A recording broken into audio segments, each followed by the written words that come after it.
bago ako pumunta doon because that was a very special assignment for you as just a lieutenant colonel at the time. Because alam po natin, the lowest rank that should be assigned in Bacolod City that time, because that is a highly urbanized city, is full colonel. Tama? Yes, Mr. Chair. So, who assigned you? Kasi usually, ang mag-assign lang for the city director is the regional office. Tama? So, assigned you in Bacolod City that time? Yes, Your Honor, Mr. Chair. Ang direct nag-assign sa akin, si President, narinig man natin sa pronouncement niya na i-assign ako sa Bacolod. But properly, documentation came from regional Chief PNP. Chief PNP because of the Section 36, yung reassignment and the assignment. Yes. Tama? Yes, Your Honor, okay. Mr. Chair. So, of course, it's the President that announced that Espinido will be assigned, blah, blah, blah, in Bacolod City. But, of course, properly executed on Senator Bato by executing Section 26. Tama? Yes. Okay, now. Before going to Bacolod, you passed by Iloilo. Yes, Mr. Chair. Anyway, ito yung nangyari doon sa Iloilo, Colonel Espinido. Nagka-problema doon yung family ni Mayor Mabilog, especially the wife. Because on the day that you were assigned there, kaagad-agad the following day, lumipad papuntang Japan yung asawa ni Mabilog. Because Mabilog the time was in Japan because of an official engagement. No? So, nag-travel doon. Alam mo bakit? He traveled to Japan and then never go back in the country, dumiretso sa Canada because they are afraid of you. Because a lot of rumors and statements from Grapevine that your assignment in Iloilo City is to eliminate that includes the name of Mayor Mabilog. Now, question, what is really your assignment during the time? Why you pass by Iloilo? Because your assignment at the time is in Bacolod City. Your Honor, Mr. Chair, naggawa ako ng investigation sa Iloilo and really I found out na hindi from Iloilo yung source ng kaya pagkatapos sa Iloilo, pinapapunta na ako ng Bacolod, Your Honor. But your assignment is in Bacolod City, not in Iloilo. Who gives you the authority to investigate in Iloilo and going to your assignment which is Bacolod City? The regional director, Your Honors. Regional director of Region 6. Region 6. And who is that regional director that time? The person of Brigadier General Rene Pamuspusan, Your Honor, Mr. Chair. So, si General Pamuspusan that time. Yes, Your Honor. So, from Iloilo, you stayed in Iloilo for how many days? 2 months, Your Honor, if I'm not forgotten. 2 months. What is your official assignment in Iloilo for staying for 2 months? Because your order is for Bacolod City to be the OIC. Assignment, Your Honor, Mr. Chair, I have no document that designated me as to assign, but only the verbal instruction na job. Investigahan mo dito, job. So that is only a verbal instruction? Is it usual to the PNP to give verbal instructions without any document? Then, Your Honor, but as a junior officer, it will comply. Ganun lang talaga. Follow the chain of command? Yes, Your Honor. Okay. Sige, anyway.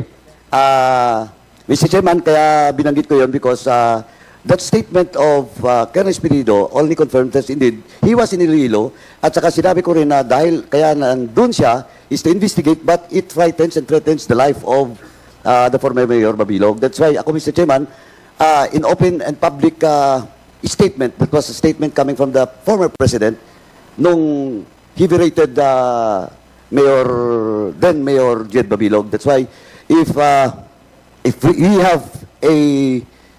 if we can do something about it, we can better invite Mayor Mabilog if all the legal procedures will be followed, Mr. Chairman, from this committee, Mr. Chairman.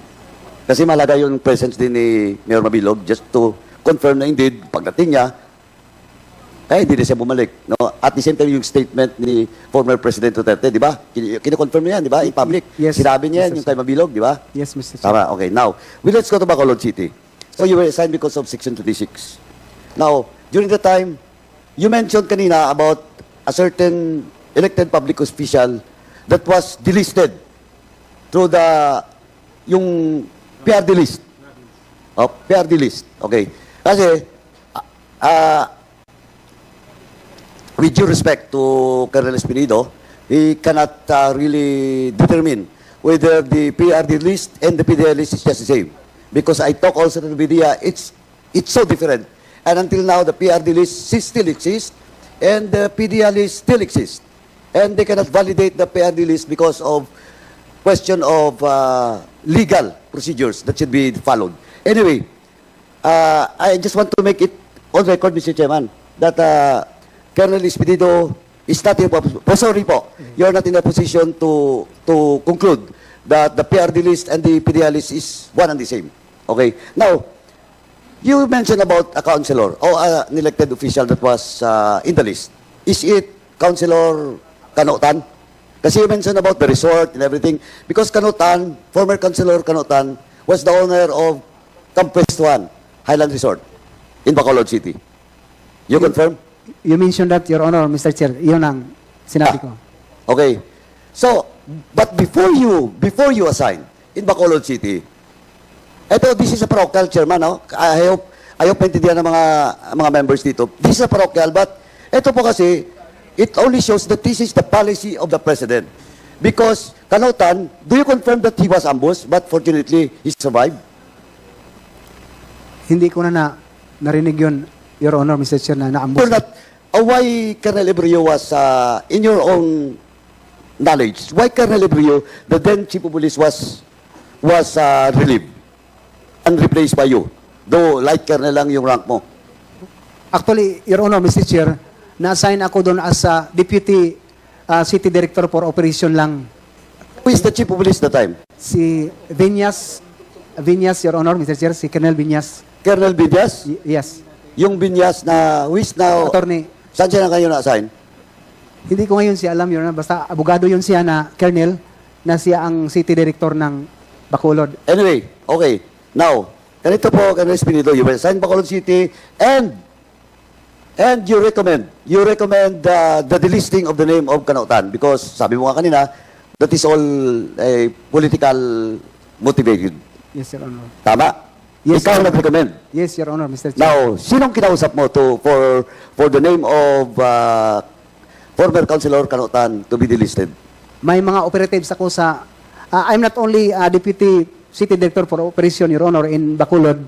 At the same time, head ng City Anti-Narcotics Unit ng Bacolod. So, Wow. yung mga... Yes, Your Honor. So, yung mga operatives ko ang nag-recommend na, Sir, sinali lang ito, ganun. So, gawa ng result, binigay sinabi ko kay President. So that is documented. For that time, Your Honor, Mr. Chair, hindi documented yun kasi usap-usap lang kami ni Presidente. Anyway, ganon yun, Mr. Chairman. I just want to establish na yung PRRD list, ganon lang kabilis. Maybe we have to check because PDEA, we have to check it. DLG, we have to check it because ganon lang kabilis na pwedeng tanggalin without proper documentation. Di ba? While ordinary people allegedly involved in napakahirap po ng process nun. Yes. From the barangay to the city or municipality, province, region, and go to the national. Napakabilis po yung delisting na ginawa kay Mr. Ka. I'm not saying that I'm against that delisting for Kanotan. What I'm saying is the process, how he was delisted, ganun lang kabilis. And I do believe na yung mga PRRD list has also a problem. If that is that fast, that Kanotan was delisted, magdududa na po tayo na yung paglalagay doon sa PRRD list, medyo napakabilis din. Tama? I am with you, Mr. Chair. So you agree with me? Yes. Okay. Now, from Bacolod City, bakit ka nirelieve doon tapos Negros Oriental na naman yung mission mo?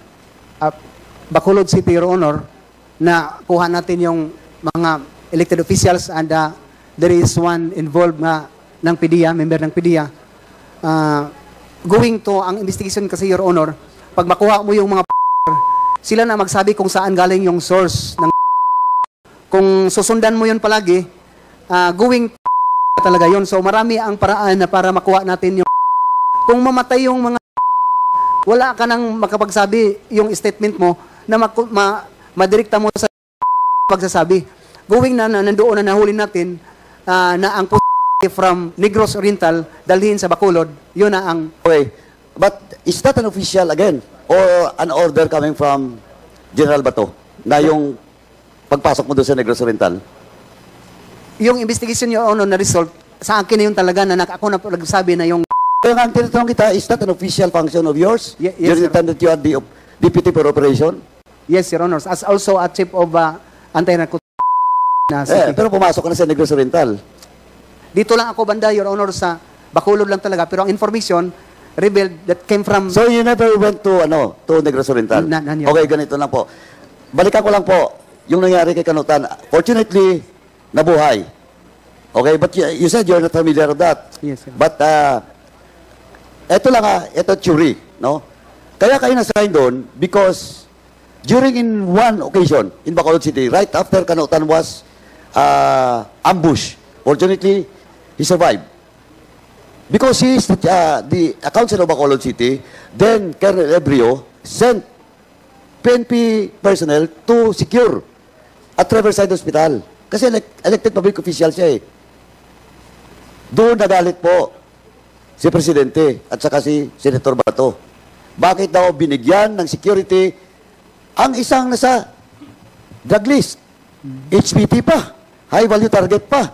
And later on, sabi mo nga, through your recommendation, without proper documentation, dinilist. Yes. Now, alam mo ba yun, na Colonel Emerio during that activity, you were not assigned yet in that in Bacolod City. Pero alam mo ba yun, na his name was mentioned by the President, pinagalitan, hindi nga alam siguro ng Presidente, nandun sa loob ng El Fisher Hotel. Yes, sir. Because of that, alam mo yun? Yes, sir. Oh, so you confirm. Okay, now, Mr. Chairman, with that, since it is not only me that is interested, or maybe the whole committee is interested to the presence of former Chief of Police of Bacolod City, Colonel Ebrio. Now, I think he's now a one-star general or two-star. I do not know. I never seen him or communicated with him after that incident when he was relieved. Mr. Chairman, I move that we will invite to shed light and to testify in this investigation former Colonel Ebrio in the next hearing, Mr. Chairman, to shed light with regards to the relief order that was given to him during that incident in Bacolod City. Because, Mr. Chairman, just to add, because Colonel Espinido confirmed to me na narinig niya through the grapevine na kaya ni-relieve si Colonel Ebrio because nagalit si Senator Bato, now Senator Bato, and President Duterte kay Ebrio because of giving protection to a security escort to the former Councilor Kanutan, Mr. Chairman. So move, Mr. Chairman.